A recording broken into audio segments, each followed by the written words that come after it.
Christian men, including the Christian men in Chattanooga, Tennessee, struggle with some very basic issues. What is the significance of my life? What is my family life going to be like? Is what I'm doing meaningful? It's hard for pastors actually concentrate and focus on one aspect of ministry. So, and a lot of times in our churches today, the men are the ones that get left out. We put a lot of focus on the children's ministry, the youth ministry, the senior citizens ministry, the women's ministry, and in most cases it's the men's ministry that kind of gets left out. I think pastors have so many responsibilities on their plate, and they get pulled in so many different directions that they don't get to do some of the things that they would really like to do, which is spend more individual time training people to be ministry leaders and lay leaders. And that's unfortunate, but it's a reality for many pastors. One of the chief burdens of any pastor would be the spiritual well-being of his congregation, and I'm sure this weighs on his heart heavy at times. The main relationships within the body of Christ that God has ordained is a disciple-making relationship, the kind of thing that Men's Ministry Network is trying to help churches focus on. I know with all my heart that God has a plan for every man in Chattanooga, and disciple-making is it. It's the Great Commission.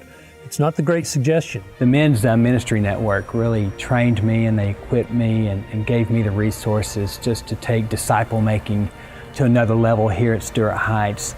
And so I could just walk alongside my pastor and just show him what's taking place here in Chattanooga, and just to let him know that we have men here at Stewart Heights that will take the ball and just to run with it and to make it happen.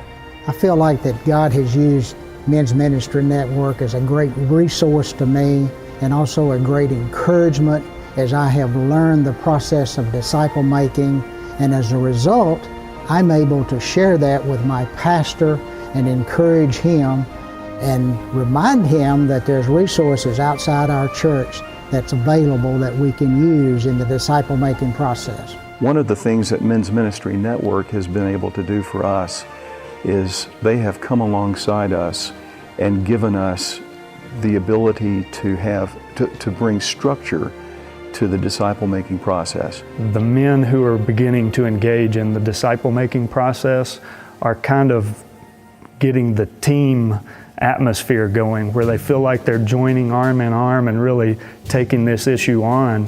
And so you don't really feel like you're going at it alone. It helps strengthen the relationships between each of us as Paul's looking for Timothy's who we can engage with on a regular basis. Men's Ministry Network has really helped me to see my calling and to help me in my conviction of helping other men. I couldn't have done it without the tools that they have supplied. My advice to men out there that are thinking about doing this in their church, my advice would be just to take one man. Disciple making is all about just taking one man, one-on-one, and spending time and investing yourself into that one guy. And if you do that, then you're going to see a good fruit take place in your church.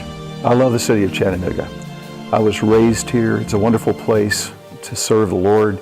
It's a very generous city, and God has raised up some wonderful pastors in this city who serve Him faithfully. And one of the best ways that they can serve the Lord and serve the city of Chattanooga is through the process of disciple making.